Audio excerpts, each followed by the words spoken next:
শিক্ষকদের 20% বাড়ি ভাড়া এবং চিকিৎসা ভাতার দাবিতে দারুল কোরআন সিদ্দিকী কামিল মাদ্রাসার শিক্ষকদের কর্মবিরতি চলমান। এ সময় উপস্থিত ছিলেন মাদ্রাসা শিক্ষক মনিরুজ্জামান সাহেব, অন্যান্য শিক্ষক ও শিক্ষিকাবৃন্দ।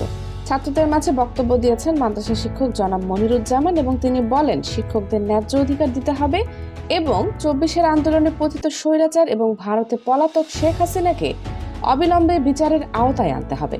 এছাড়াও তিনি কোরআন হাদিসের আলোকে বক্তব্য পেশ করেন ও শিক্ষকদেরকে লাঠিপেটা ও গ্রেফতার করার তীব্র নিন্দা ও প্রতিবাদ জানিয়েছেন। সে তার দোষর শহর পালিয়ে যেতে বাধ্য হয়েছে। আমার বিশ্বাস, আমরা শিক্ষকরা যদি রাস্তাঘাটে রাজপথে যদি রক্তাক্ত হই তাহলে আমাদের ছাত্ররাও বসে থাকবে না।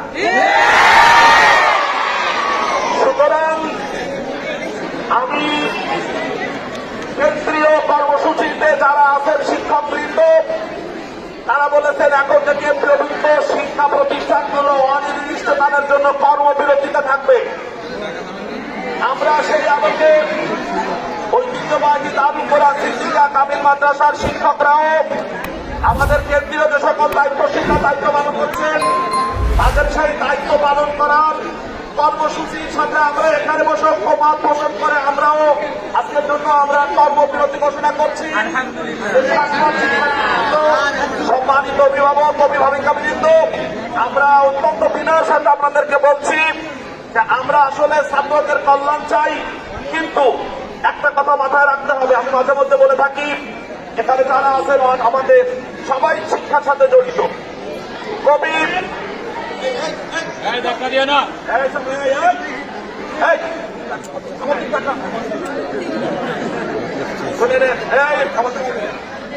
কবি আহমদ শৌকী রাহিমাহুল্লাহ তিনি তার এক কবিতার মধ্যে বলেছেন শিক্ষকের মর্যাদার কথা। তুমনিল মুআল্লিমি ওয়া ফীহি তাবজিলা কাদাল মুআল্লিমু আন ইয়াকুনা রাসূলা। তোমরা শিক্ষকদের সম্মানে দাঁড়াও এবং শিক্ষকদের পরিপূর্ণ মর্যাদা দাও, কারণ শিক্ষকরা রসুলের কাছাকাছি অবস্থান করেন আর পৃথিবীতে রসুল আসবেন না, কিন্তু রসুলদের দায়িত্ব শিক্ষকরাই পালন করে। আমরা শিক্ষকরা এই অন্ধকার থেকে জাতিকে আলোর পথে আনার জন্য আমরা দায়িত্ব নিয়ে আমরা ছাত্র গড়ব, ভালো মানুষ গড়ব, আদর্শ দেশ রাষ্ট্র গড়ব, কিন্তু আমাদের পেটে যদি ভাত না থাকে, কাপড় যদি না থাকে, তাহলে আমরা আমাদের দায়িত্ব পালনে ব্যর্থ হব। যারা এখানে আছে তোমরা জানো, আমার শিক্ষক ভাই বোনেরা জানেন, বাংলায় একটা কথা আছে, ভাব সম্প্রসারণ তোমরা পড়েছো যারা বড় শ্রেণীর, গাভী কবু নিজ দুগ্ধ নাহি করে পান, কাষ্ঠদগ্ধ হয়ে করে পরে অন্নদান। দুধ গাভী কখনো নিজের দুধ খায় না, গাভী সবসময় সবাইকে দুধ খাওয়ায়, কিন্তু গাভীর দেহে দুধ তৈরি করার জন্য গাভীকে খড়, কুটা, ঘাস, খোল, পানি খাওয়াতে হয়।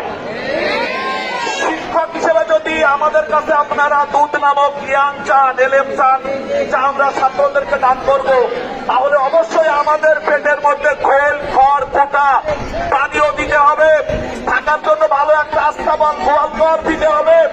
আমাদেরকে 500 টাকা ঘর ভাড়া দেওয়া হয়েছে, তা দিয়ে খুলনা শহরে কোনো ফুটপাতে একটা মুরগির খাঁচা রেখে ব্যবসা করা যায় না।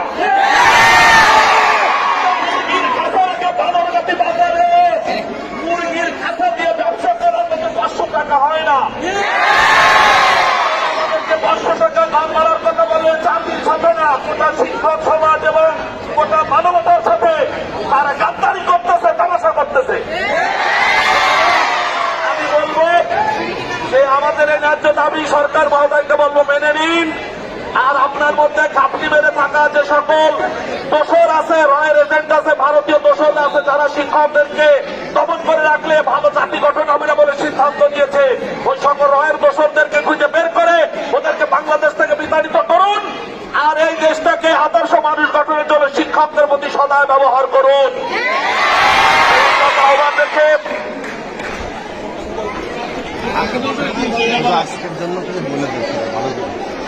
আমরা শিক্ষার্থীবৃন্দ, আমরা একটু ভালো খবরের মধ্যে আছি যে সরকার মহোদয়ের যারা দায়িত্বশীল তারা বিষয়টাকে চিন্তা করছে। সেজন্য আজকের মতো আমরা আপাতত একদিনের জন্য কর্মবিরতি ঘোষণা করলাম। আমরা শিক্ষকরা, তোমরা ছাত্ররা বিশৃঙ্খলা করবে না, তোমাদেরকে বাসায় ফিরে দেওয়ার জন্য আজকের জন্য অনুরোধ করছি।